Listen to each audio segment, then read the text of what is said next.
Band 11.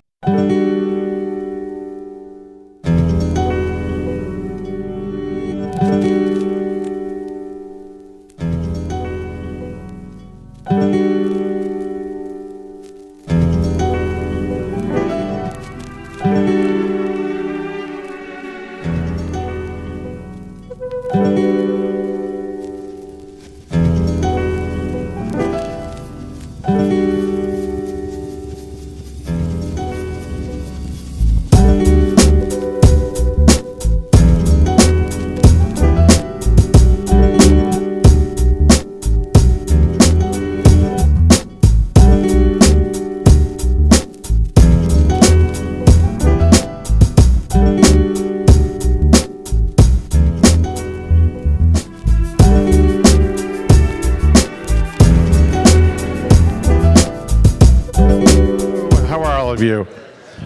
Welcome to the plenary. I'll just have a couple housekeeping items here, and then we'll hand it over to Matt, who will then hand it over to Cory. Thank you all for being here. A couple items. Did you all enjoy the giant map downstairs in the Aspen room? Little applause there. Good. Well, it turns out they had laminated items. They had some stuff that people could definitely take away with them, but they had laminated items that they need returned. I know. All the laminated stuff, they actually is part of their program. So if anybody picked up anything laminated from the giant map downstairs, just return it to the Esri booth, and Rebecca will pick it up later. No questions asked. Again, that was the laminated stuff, so you're good to go. Okay. Another thing is, in the quiz last night, we did have an item that we intentionally postponed till today. There was supposed to be a raffle prize. So we're going to give it away today. And you must be present to win. So Solve 3D is one of the exhibitors. They're closest to the front of the exhibit hall. They, you might have noticed, have a television on their booth. It is a 32-inch LED TV that they are giving away. And so the winner can pick it up when they're breaking down their booth between 3 and 3:30. So we are going to randomly, no air quotes, this really is random. We're going to randomly select somebody. Dave Watson, yay! No, not me. So, our guest speaker, Cory, I'm going to have him yell out a number between 1 and 500. 22? It's random. 22. Okay, hang on. I have to scroll and find 22. 22. I was at the 500 end of the list, expecting some big number. But okay, 22 is Diane Fritz. Is Diane here? Woo, Diane, awesome. Good, noted. So again, between 3 and 3:30, just go to the Solve 3D table and claim your prize, and they'll take care of you. And without further ado, I will hand this over to Matt, our wonderful chair of the conference.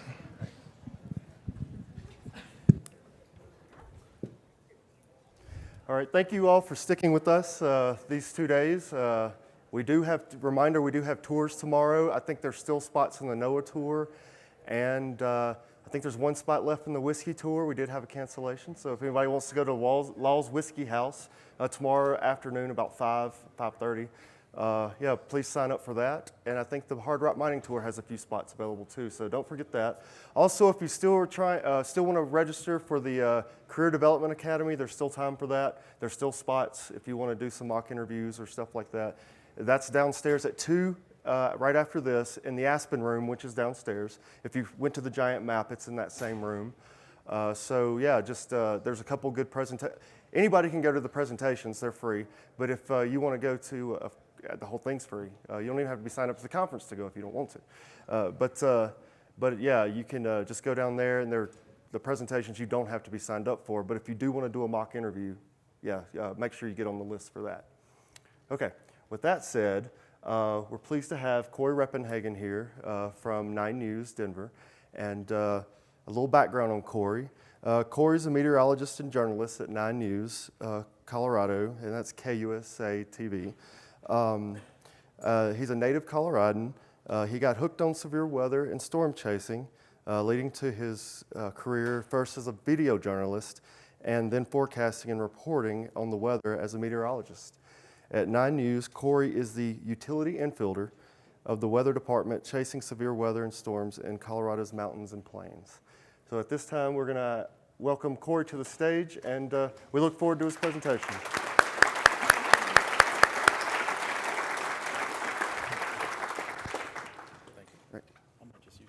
Okay, let's go.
Know what GIS is, you know. It's one of those things that everybody uses, but they don't really know who puts it together or where the information comes from. It's just one of those things that just kind of magically, when we need information organized in a nice little format, it's just there for us. So, and that's we use that a lot in the weather business. So, maybe it doesn't matter that people don't really know where it comes from and who it does, as long as it's, you know, as long as it's there for them.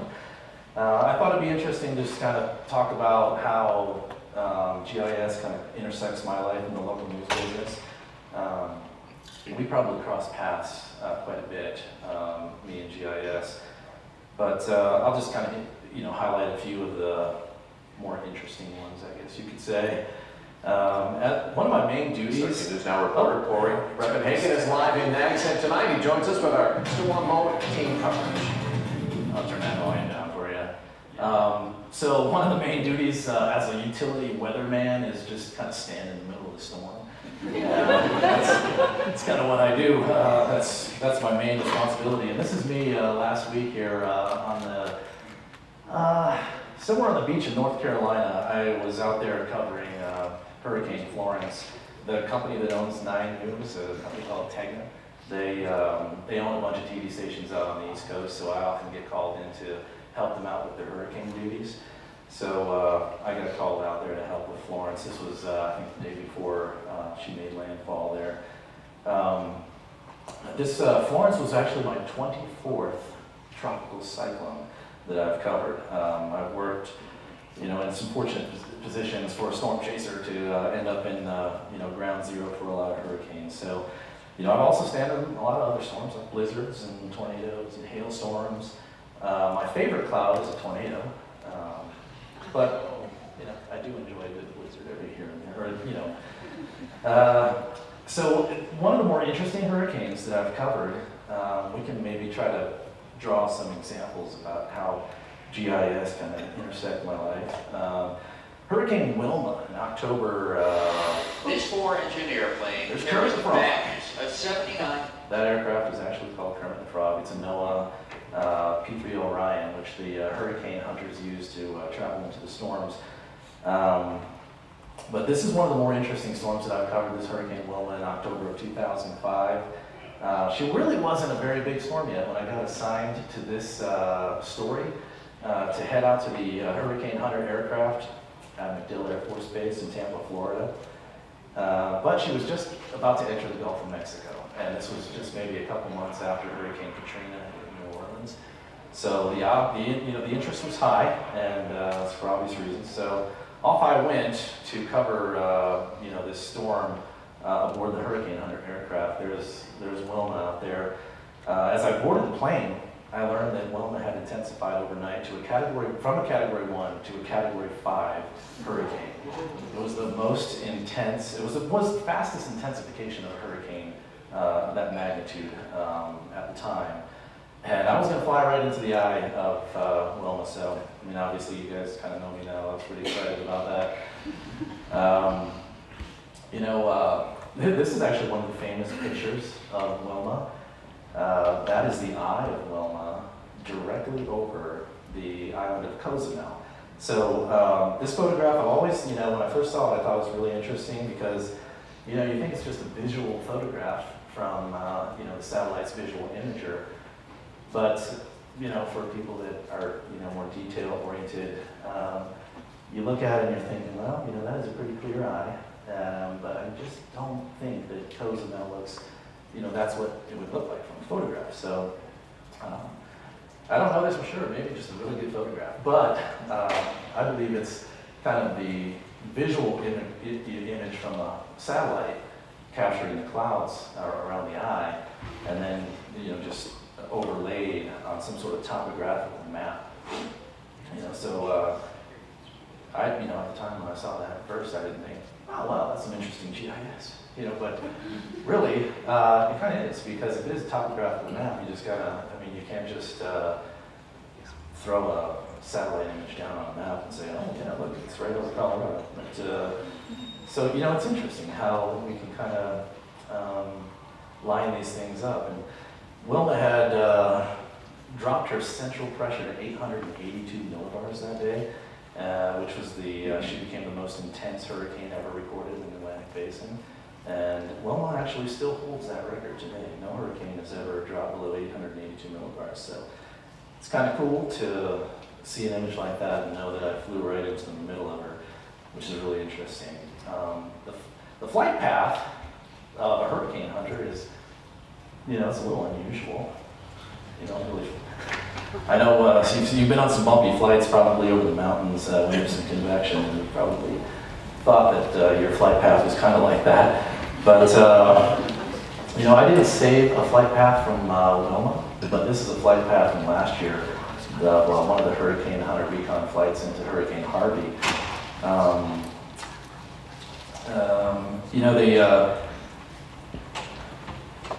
What I want to say about this. So, this is obviously kind of a GIS situation. I don't know if you see the picture. Yeah. You've got a map here with Hurricane Harvey satellite picture on it. You've got some landmass, over here along the Texas coast. You've got some weather stations along the coast, and you've got some weather buoys out in the Gulf of Mexico. And these are all reporting some type of wind information. And then you have the Hurricane Hunter aircraft itself, and there's a sensor on the exterior of the aircraft that measures the wind speed and wind direction as it flies, this crazy pattern through the hurricane, trying to figure out, and what they're trying to figure out is where the exact central pressure of the hurricane is. That's why they fly these missions. And you can kind of see there's a few other little points of data in here, and those are dropsondes. And those are just basically sensors that they drop out of the airplane and they drop through the hurricane, measuring as it goes the different layers of the hurricane. And those drop zones are so important. I mean, that's how you determine the exact center of pressure. And when you know the exact center and how low in pressure that central pressure is, then that it creates more accurate computer simulations, and then more accurate forecasts on down the line. I mean, that's absolutely critical, and you can't really determine this with just by looking at a satellite image. And you look at, kind of like if you go back to this eye, you can't. I mean, you can say, well, this is a pretty nice circle, and probably the exact center of low pressure is probably right there in the middle of the circle. But it usually is not quite the case. It's sometimes just off center, and a lot of times, like in this position where Harvey's at, you don't have a really organized eye yet. So you really need the instrumentation to fly through there and figure out what is that exact central pressure. You can't do that to that degree of accuracy without flying right into the hurricanes. That's why they do that. The data that, the data and the coordinates and everything, they get sent right into the flight computer, into the Hurricane Hunter aircraft, the real time, and that's immediately available to the National Hurricane Center in Miami, and to the different computer models. That data goes into there, and suddenly you'll see the computer model just kind of latch on and take hold and try to figure out what is the path of this thing going to be. And that's how they come up with this graphic. This is the graphic that we just call the forecast cone, because it kind of looks like a cone sometimes. As as it gets larger with the degree of accuracy out. And this graphic is the most important piece of information that gets out to the public ahead of a hurricane. And the Hurricane Center will, they'll use it to issue warnings and watches and evacuate people from harm's way. And by the way, this is the forecast cone for Hurricane Florence, 5 days away from landfall, and 5 days out. It's interesting to note that the National Hurricane Center nailed the exact place of landfall by a 2-mile degree of error. So, they really nailed it on that one, and you got to credit the better satellites, the Hurricane Hunter missions, the better probes, and the better way of just getting information gathered and put into modeling and making it useful for forecasters. So give them a lot of credit on that. It's not magic, right? It's just GIS. You know what they say, where there are disasters, there are GIS specialists. I guess that kind of leaves a lot up to interpretation there. The same thing can be said for storm chasers, really. It doesn't really mean that we're being held responsible for disasters. It just means that GIS is it's a necessity for emergency workers. And I've seen this in action many times. This summer, I actually got the privilege of watching some GIS specialists work the Weston Pass fire in Park County, Colorado, the wildfire. And I learned a great deal about fire mapping and how important it is to the fire communities on the ground. And I tried to convey what I learned from those fire mappers, those GIS specialists, in a typical 1 minute and 40-second news story that you see on the local news. And so hopefully I did it some justice. I'll let you watch it here real quick. Wildfires have burned more than 200,000 acres in Colorado this year, and there are specialists that are assigned to map every acre. It's really accurate, and it's an important science. Cory Reppenhagen visited with crews assigned to the Weston Pass fire. So the black represents our containment line. At their temporary office, the art room at South Park High School, these two technicians are crafting fire maps. This part that eased over into the wilderness or moved over into the wilderness, has been a little trickier to get good information on. They convert data from multiple sources into visual information. It's the kind of artwork that fire commanders are very interested in. Typically, we're the first people that the operations guys come to see in the morning. My name is Tony Smith. I'm a GIS specialist with the Rocky Mountain Incident Management Team, Tech 1. Tony has been mapping the Weston Pass fire and the Chateau fire before its containment. It helps the firefighter find where they are, know what they're supposed to be working on, know where the hot spots are, know where the fire is moving. Infrared images captured by aircraft overnight go to an interpreter and then to these geographic information systems or GIS specialists assigned to each fire. They will then fine-tune the maps with more GPS data gathered by field crews, either in a dozer or by walking the fire line. We try to acquire the best information that we can and the most accurate information that we can in the timeliest way possible. But it's not just the fire behavior that makes these maps important. The H's are where crew kind of handle it. This map is a step-by-step history of how the fire is being fought, along with things like pinpoint locations of structures, water sources, and safe resupply areas. It even shows hazards like vertical mine shafts that need to be avoided. And the technologies continue to advance. Now fire commanders and even field crews can get these maps right on their tablets and their cell phones. All they've got to do is scan a barcode into their Avenza map app, and now the firefighters have their exact GPS location in relation to fire operations. In Park County, meteorologist Cory Reppenhagen, 9 News. They can turn these maps around really quickly too. Within hours of the photography, it was only 10 to 15 years ago that crews had to drop film canisters out of an aircraft to actually map the and wait on the mappers at the ground at the base camp. So big progress. Wildfires have burned. And you heard that guy say, I mean, the GIS specialists are the first people that the fire commanders come to see in the morning. That's how important those maps are to them. They lay out their entire fire attack plan, and they adjust the evacuation orders, and it's all based on that overnight recon. And it's those mappers that organize that information for them and put it into a nice little visual display where it kind of makes sense, kind of registers home for those fire commanders. So I think that's pretty amazing. I mean, yeah, like I said, it's not magic. It's actually GIS work being done. Floods are another thing. I recently interviewed Bob Brackenridge with the Dartmouth Flood Observatory at the University of Boulder, Coloradan Boulder. They map floods for research purposes, but also for emergency management. And this is one of the maps that he told me that during Hurricane Harvey, emergency workers got together with AT&T, and they had them put together maps where people needed to be rescued from the rooftops based on the triangulating, cell phone signals.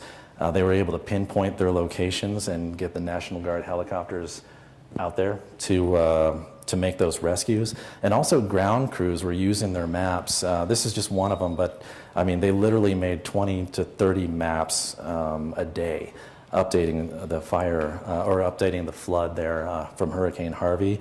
And the ground crews, I mean, they could use them to basically know which routes on the ground are still safe to try to get to people. So just another example of some really important work being done and how, that intersects my life in the local news, because I'm always fascinated by, just the details. Satellites are key for weather people, and satellites are key for GIS as well. I don't know if you can really consider this an example of GIS, but it's pretty damn cool. This is a satellite overlay, basically kind of a time lapse that just happened from Hurricane Florence. I believe this is a blueberry farm out in central North Carolina, and a guy just put this together showing how quickly those flood waters rose up. And when you see how things were and how they are, it really makes a big impact. So these type of visuals are really key, to us in the local news business when we're trying to just get people to understand, when the impacts of some of the weather situations that are going on out there. It's most of the people that are watching the local news are, they're sometimes it just happens to be on and they're not, just listening to it, and so we just try to, find examples to help people at least grab their attention, to try to show them the impacts of this weather. So, I like things like this, and I definitely appreciate somebody taking the time to think about doing that. I'm also fascinated by tornado path maps. Like I told you, my favorite cloud is a tornado, so I've always been captivated by them, even before I started chasing them, in Kansas. Of course, when I did see my first one, I definitely knew I wanted more of it. But this is an interesting map. These sometimes we don't show these on TV a lot because it doesn't really make a lot of impact to Joe Blow sitting on his couch. That unless you're really craving details like this, but we do use them now that the digital side of the business is kind of starting to take over the broadcast side. So I think that if people wanted information like this, they could. This is a tornado path of the Joplin tornado back in 2011, and it shows the duration of the tornado. It shows the width of the tornado damage, and it also shows how strong the tornado was at certain points. So I think that more of the weather geeky type people would be interested in this, and I'm certainly in that club. But I think, just Kathy Saban throwing this on the local news at night probably wouldn't have as much impact as it does for somebody who's actually craving those details. And I think probably some of you have seen the crazy maps of the fissures, the volcanic fissures in Hawaii this year. That was really fascinating to really, because Hawaii is not not a place that everybody's familiar with, and to actually see some of the fissures and the flows, that's really when I realized, oh, okay, now I see what's going on. Because sometimes I got to see it, see it laid out on the map, and I think a lot of people are visual like that. And one of the last things I wanted to talk about, when Matt asked me to talk up here, he's like, I was like, how long do you want me to talk for? He's like, probably about an hour. I'm like, ooh, yeah, local TV, so when, I'll take a complicated topic, sort of complicated, like that those fire mappers. I probably interviewed that guy probably for 15 minutes, because I was just interested in what he was saying, and I didn't have a lot of expertise in the topic, so I needed all that information to be said. So I interviewed him for 15 minutes. I shot around his office, and I remember, when he called me up and he's like, hey, that was only like a minute and a half. Did I do something wrong? I'm like, no, brother, that's just the local news. We just, so when I write, I'll write up a story sometimes and it'll be 2 minutes and 10 seconds on tape estimate. And a producer will say, yeah, you're gonna have to cut 10 seconds out of that. I'm like, wow, really? But it's just how it is. They gotta dwindle that down, because you look at a 30-minute newscast and it's only 21 minutes after commercials, and they have all this information that they want to try to get in there, and so they typically just give you a minute 30 to 2 minutes to tell your little piece of the puzzle there. So when Matt told me an hour, I'm like, wow, that's a little unusual. And for the weather segment, that's been cut down quite a bit too. I remember when I first got in the business, the weather segment would be 5.5 minutes, and you can really give some detail, and you can go beyond a day or two in the forecast. But now, they want them to be about 3.5 minutes to 4 minutes. So you pretty much just have time to address what's happening now and what's going to happen tomorrow, and then anything beyond that, they just throw that 7-day planner up there at the end, and beyond that, it's just whatever. So. So it's kind of interesting to not have a time limit like that on this. But so storm chasing, excuse me. This map right here is a map that's put out by the Storm Prediction Center in Norman, Oklahoma. And this is just a convective outlook. And this is really the storm chaser's Bible. This is, where we turn to. This is the first thing we look at every day. This is the graphic that we, will stand by and wait for the update to come out every hour or so. This is really where the storm chasing process all begins. So the first phase of storm chasing is actually forecasting, because you have to get yourself in the right position. And these graphics come out from the Storm Prediction Center 3-4 days in advance. So it gives you some planning ability to try to think about just put it on your radar, so to speak, and just try to come up with a plan in the back of your mind. And then as we get closer, we kind of start turning to looking at the computer modeling ourselves to try to just narrow that target down. So a lot of times we just try to, when I'm storm chasing, I just want to be about 50 miles, within a good target zone. So these computer models, this is something that I've seen advance so much. I think the first time I looked at computer models were really only available to specific people. A lot of times National Weather Service people.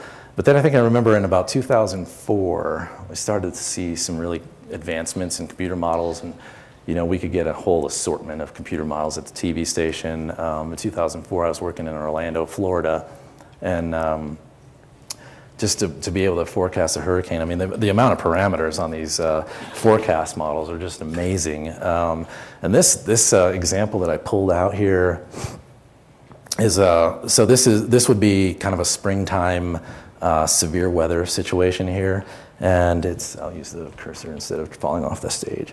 So it kind of shows you where this is kind of showing dew points, so how moist the air is. And when we're storm chasing, we're looking for boundaries. We're looking for the biggest discrepancy in a boundary between moist air and dry air, and cold air and moist and warm air as well.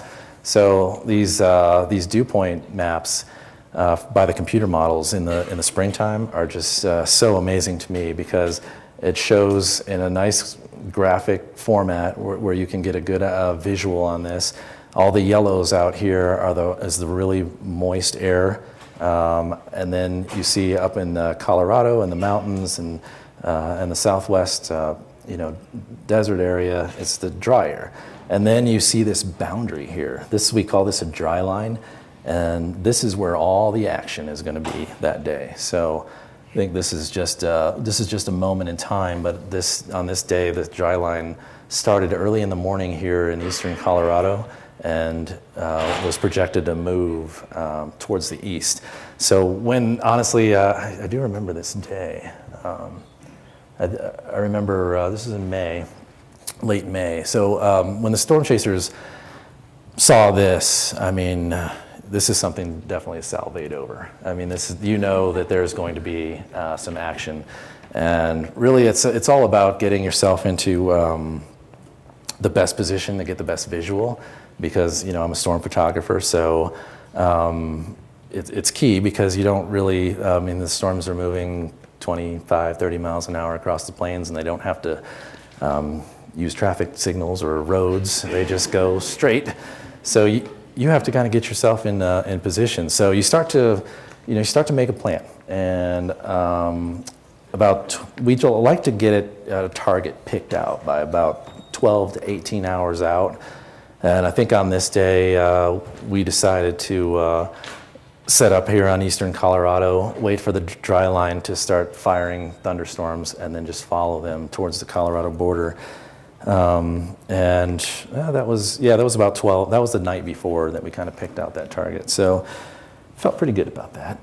And then, when the actual storm chase begins, it's all about just kind of, there's a lot of information that's coming at you, and you just have to process it as fast as you can. And the key is to get into a good position to take a good photograph of the storm. And there's a certain moment in time that the storm is going to produce that, the most stunning visuals. So you just have to be there at that moment.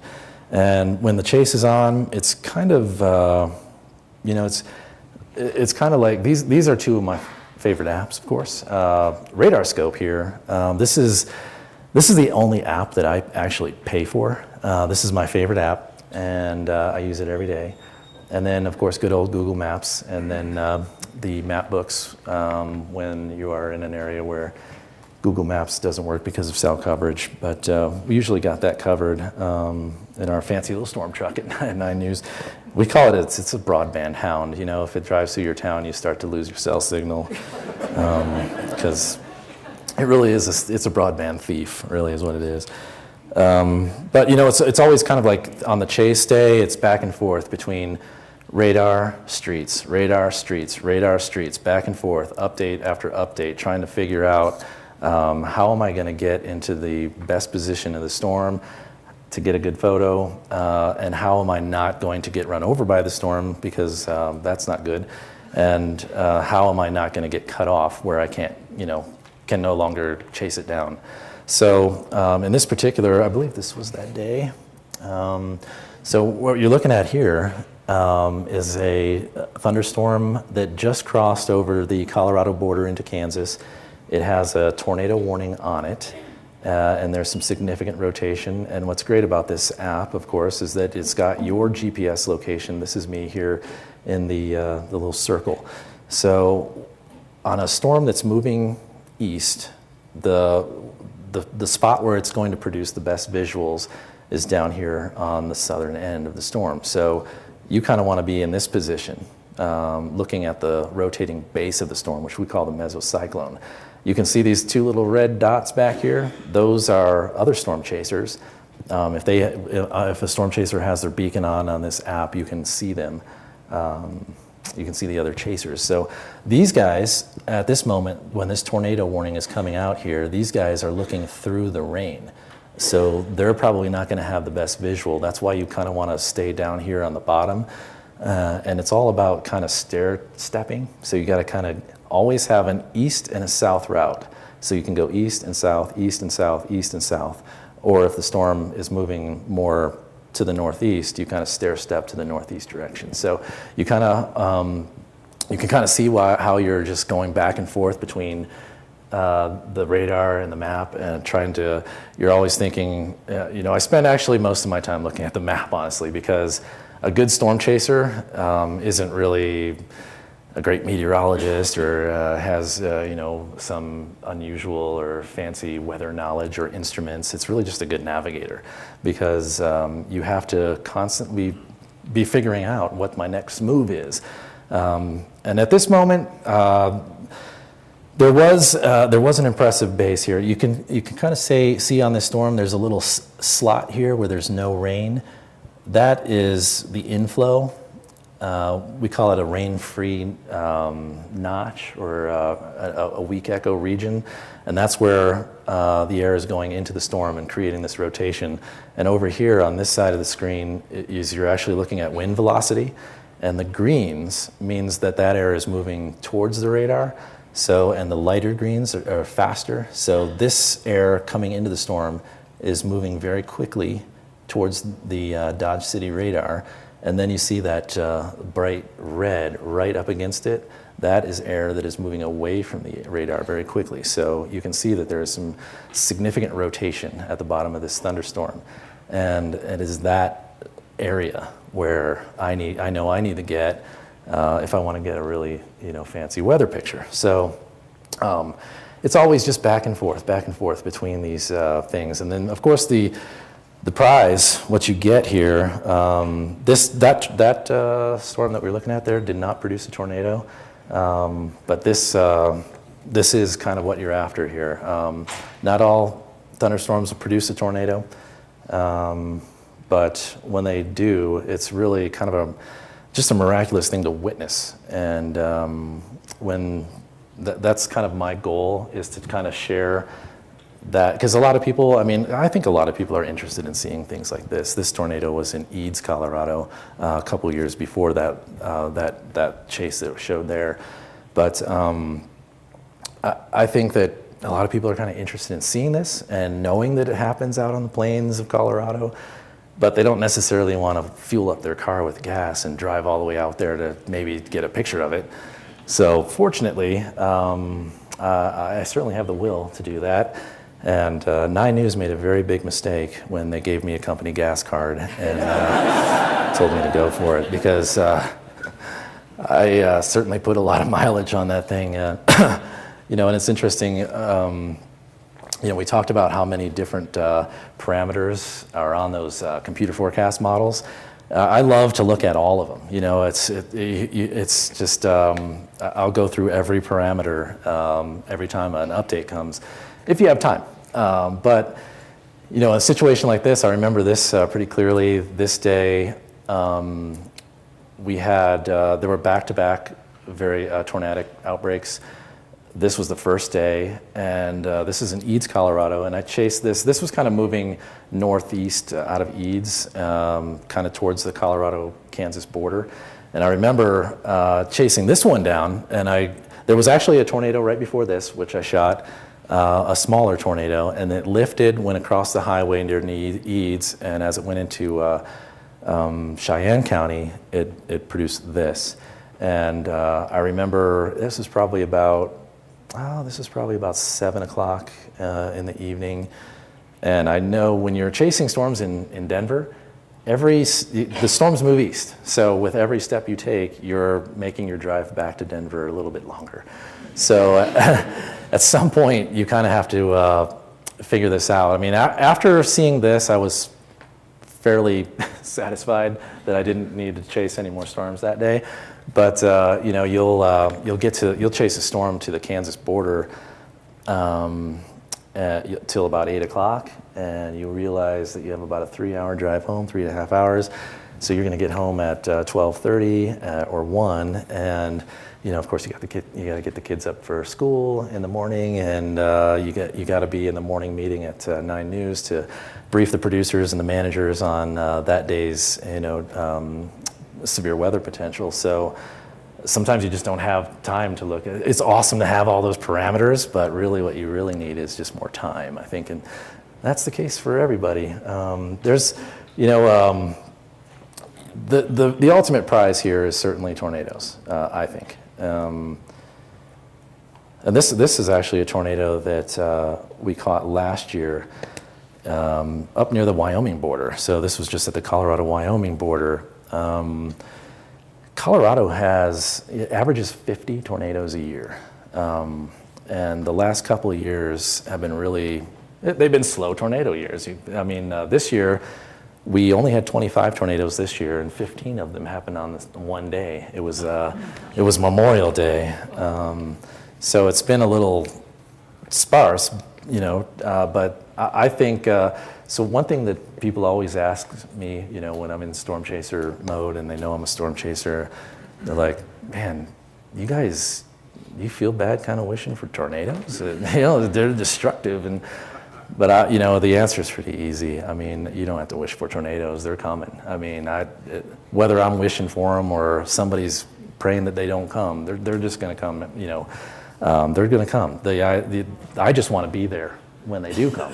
You know, I just want to be in a good position to see them and share them with people. So, yeah, tornadoes are destructive. Fortunately, in Colorado, you know, most of them are kind of like this one, where this damaged a few properties. Nothing too significant. But you know, our tornadoes are really small, usually.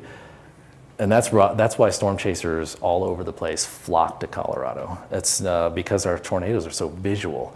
You know, you go to Oklahoma, Arkansas, you know, Mississippi, right? I mean, some of those tornadoes are so low to the ground and so wide that there really isn't a lot of good visual on it. And storm chasing in Arkansas and Mississippi is just crazy because of the trees and it's dangerous. So Every time we have an event like this in Colorado, it's amazing. We call it the pack. The Oklahoma Chasers, the Texas Chasers, Kansas Chasers, Nebraska, they're all here because they want to see our tornadoes because they're some of the most beautiful tornadoes you ever see. But that's just me, you know. Maybe you don't share that view with me, but it's just kind of cool. But you know, I'll during the spring, like say in May, I'll chase every day, and of course there's not going to be a tornado every day. So you know, there's other visuals that we can get, like this one. You know, this storm did have a tornado warning. This was in Yuma County, near the town of Yuma. But I am, when I get an image like this that I can share with people, I'm pretty happy about that. You know, doesn't have to be a tornado. It doesn't have to be something, you know, although that is a little fearful. But I just, you know, the storms will produce visuals for you, and it's just amazing to be able to capture them. And it's all about getting in position. This particular storm, you know, when they kind of create this shelf out in front of it, it's kind of at the end of their life cycle, and they start to move fast, and you kind of have to move out of your typical position, kind of to the south, you know, to the southeast or the southwest of the storm, and try to get out in front of it, because that's really the only way you're going to capture this visual. So that's when, you know, that decision making and the, you know, radar update to map, trying to get, you know, you kind of see what the storm is doing. It's starting to blow the cold air out the front, and it's going to create this amazing. This is basically happens when really, you know, the cold air coming out of the thunderstorm meets up with the warm air and moisture out in front of it, and it creates this. We call it a shelf. It's just an amazing looking feature. So it's just a constant struggle trying to get in front of these storms. So that's. I have a lot of images here I can show you, but I mean, that's just me showing off. This happened right across the street here. This was. That's the traffic control tower at Centennial Airport across the street here. This happened on a day, and Colorado's famous for this. I don't know how many of you are from Colorado, but this happened on a day where severe weather was not particularly expected. It was very low probability. In fact, I was with another meteorologist this day, and we were just kind of shooting some other stories to air the next day. And we saw this air, we get a lot of these convergence zones in Colorado, and we saw it coming together, and we're just fortunate enough to run over there and grab this thing. It was, you know, I was talking about that graphic that is kind of the Bible to storm chasers. It was, Colorado was all green that day, and green is not good, you know, not good for us. It's good for everybody who owns property here, but this is just a funnel cloud. You know, these are harmless. These don't hurt anybody. This did not touch down on the ground. It's just amazing looking. So, I mean, that just happened right across the street there. I remember that day. I have tons of just pictures, but that's, that would just be me being redundant. So, I appreciate you guys coming and, you know, listening to me talk about this stuff. And, you know, everything that we do in weather, even though I just showed you a couple examples of how it intersects me, everything that we do in our weather department is taking data, taking information, and trying to present it visually to someone, you know, and that's kind of what you guys do. So your world intersects my world a lot. So I appreciate everything y'all do, and keep doing the magic. All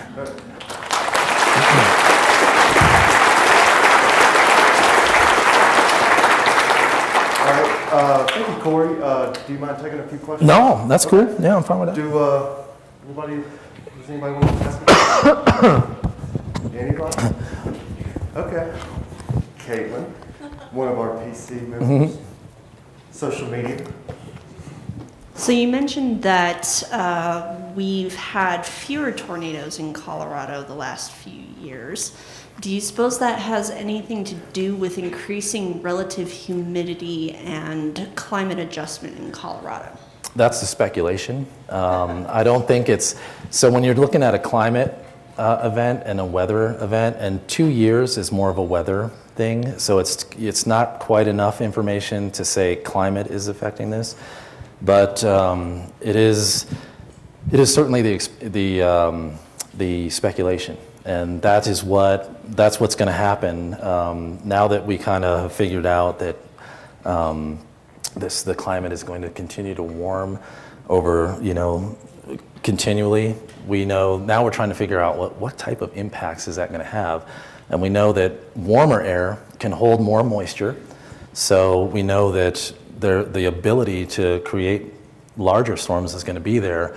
But are we going to get into a situation where we have fewer large storms, and then just the large storms that we have are just going to be more spectacular? So storm chase, that's a big topic in the storm chaser community, because the last 2 years, especially this year, I mean, Colorado was in a drought. I'll say a storm drought. But Texas, Oklahoma, Kansas, Nebraska, I mean, they're in the same boat. Not a lot of water on the ground, drought developing on the ground, and the storms have not been there. So one of the things that you can kind of offset that with is the this kind of circulation, this pattern that we call, it's like an oscillation. It's called the El Nino La Nina, and the last 2 years have been La Nina years. And typically for the desert Southwest and parts of the West, it's a drier, drier circulation. So we have a good chance at getting an El Nino developing here probably in the middle of October. So that should increase the moisture for us in parts of the West. So if that happens and we still get a severe weather drought, then we're going to be really worried about that. Yeah. Mm-hmm. As a storyteller, talking to a bunch of people who are more data and technical, what's something that you would like us to know to help you bring what is important and interesting to us through you to the audience? Well, one thing that's interesting about that is that something that a news person or a news producer or a weather guy is going to say, wow, that is amazing. I cannot believe how fascinating that is. A lot of times you guys are like, it's just a map, man. It's so a lot of times it's one thing, and it happens every time. Like with the fire mappers, they're like, we're not really interesting. I mean, we're just doing our thing. And I'm like, but look at that map, man. What you guys are doing there, it's important, obviously, and I think it's cool. So how come we haven't heard of this? And they're like, well, I guess we could try to bring it to your attention more often. But yeah, I think if it would be helpful if you come across something in your job and you say, well, this is just these are just layers of information to me. But if you think of in a news producer sense, you're like, what? You know what? I think maybe that the TV producers might be interested in this. I don't know. Maybe I'll give them a holler. So a lot of times, what you don't think is that interesting, we think is super interesting. So there's a right, exactly. On those days, we want anything that you will give us. But yeah, no, that's always the interesting difference that I find between data people and I don't really know. I guess you saw the media, So yeah, that would be it. All right, we got time for one more. Let's go right over here. Thanks for the cough drop, by the way. Have you ever been in a situation where you kind of misjudged where that thing was going and you had to run for your life or anything like that? Yes, that's a good question, and that happened to me twice this year. and it's interesting. So in the springtime, you kind of have a different mode. So in the spring, I'm looking for images like this, funnel clouds, tornadoes, or something like this that looks really just spectacular. And a lot of times, the way to get tornadoes and funnel clouds and things like this is you have to have a certain distance from the storm. So you're not typically in May or early June going to get real close. But then when we get into more of a monsoon setup, where we're in kind of late July and August, we kind of have to get a little bit closer to see these things because the storm bases are lower. There's just and the interest in large hail becomes a little bit more interesting. So we have, I don't know if I mentioned, we have a brand new storm truck at Channel 9. We got it last year. And, it's one of those things where they have a fancy paint job. It's brand new. I told them not to get it. I said, don't get me a new truck. Please don't get me a new truck. But, a brand new Nissan Titan truck with a fancy paint job on it and some sensors and instruments on top. And I got into Cheyenne, Wyoming, this would have been early August. And there's relatively no damage on my truck. I mean, it's really pristine. But I got into a situation where I was by myself, one-man banding the storm, and I had a cable pulled out around the side of the truck attached to a camera where I was live streaming on the internet and taking a time lapse. And then I was also trying to take stills because I love stills. I got my personal Nikon out there. I'm taking pictures. And then producers are asking me if I can do a cut-in because there was a tornado warning, and I realized the thing was moving a little faster than I thought, and people were starting to pull out, but I still had to take the cable, roll it up, take the camera, pull up the tripod, put it in the truck, and then by the time that happened, the storm was already on me, and I wish I would have pulled up the video because it's interesting. I got in the truck, and we're still live streaming on the internet, and I'm driving, taking a quick look at my map, trying to figure out what's the best way to get out of here without some damage. And so I chose to kind of go back to I-25, which was just like a little quarter-mile turn, and then I figured I could get out of there pretty quick. But there's a guy in a horse trailer in front of me, and he didn't realize. You don't know where the storm's coming from. So he's thinking, am I going into the storm or am I going away from the storm? So his choice was to go really slow. And so I started getting hit with large hail, and I could hear it hitting the truck. And I don't know if you've ever had that sound is, there's damage going on up there. So, and then the hailstorms started getting bigger and bigger, and so I got probably about 20 to 30 tennis ball size hail dents in the Titan, and I told it's a storm truck, so it's like a badge of honor, right? So the managers didn't really like that. I'm like, I told them, I said, this is really unusual. I don't really get caught like that. 2 weeks later, here in Colorado, out by Sterling, the exact same thing happened to me, where it wasn't somebody in my way this time, but it was just a bad choice because there was a tornado warning had come out on the storm, and I could have easily, the storm was coming down from the north, and I could have easily went back west all the way down to kind of this Interstate 76, and tried to come back to it. But I figured, there was a tornado warning on it. If I did all that, it would probably take me 30 minutes and I would miss something. So I thought I could just go cross right in front of it and then turn to the south real quick and try to get out in front of it and see what happens. But just moving a little faster than I thought. So that day was only golf balls that.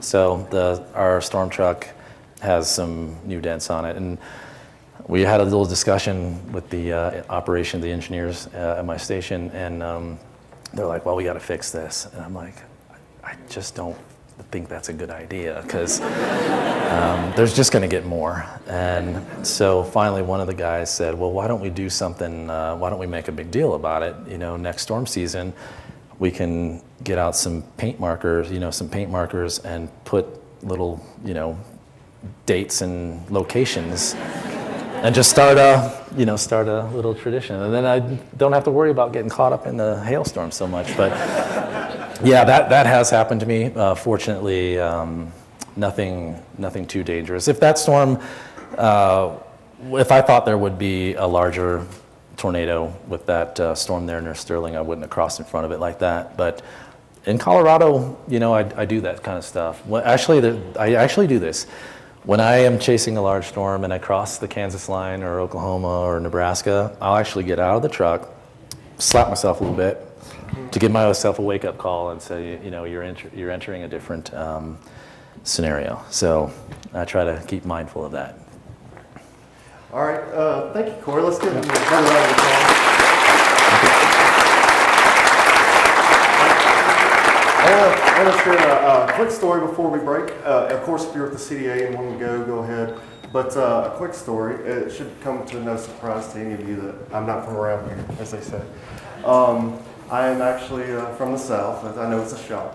But when the planning committee was talking about getting a keynote this year, we're always throwing out ideas and things of that nature. And we wanted to do something a little different, so I suggested, well, let's find a meteorologist, somebody in the area. And I don't know if, from the historical knowledge of the planning committee, that we hadn't had one, a meteorologist come do this before. So they were throwing out names, the big names that you see on TV all the time, Kathy Saban, Mike Nelson, all those names were thrown out. And so we started making a list, and so I was already following this guy on Facebook, by the way.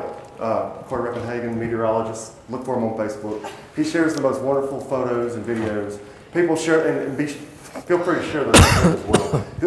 He'll post them as well. So I go home and I'm looking and I'm reading all these descriptions, and I come across Cory because I already knew his name. I knew of him through Facebook, and started reading into him. And come to find out, we're both graduates of the same college. We both went to Mississippi State. Hail State. And yeah, Hail State. So he did the distance learning program in meteorology, and we were talking beforehand. We did a lot of the same professors, and so yeah. So with that being said, we want to give you a small token of our gratitude. Oh, cool. And if you're a Mississippi State person, and I don't know if you have one of these, but you might. No, I don't. But tradition at Mississippi State is more cowbell. More cowbell, obviously. So, and the story goes that back in Ole Miss and Mississippi State were playing this football game back probably in the 30s. A cow wandered onto the field during halftime, and then Mississippi State came back and won the game after halftime. So, as tradition now at all the home football games, we ring cowbells. So I'd like to present, and tradition also is you don't buy your first cowbell, you always are gifted it. So I'd like to gift you this cowbell from the planning committee. Thanks, Matt. And there's a couple other things in here for you. Thanks. But we appreciate it very much, and there's even a little small bell for one of your kids. So. Oh, well, thanks, man. I appreciate that. So thanks everybody. Thank you for coming. We still have a few more talks this afternoon. They're about to convert this back to the 4 rooms. And like I said, if you want to go to the CDA, it's going till 4. Thank you all for coming, and have a great trip home. Thanks, man.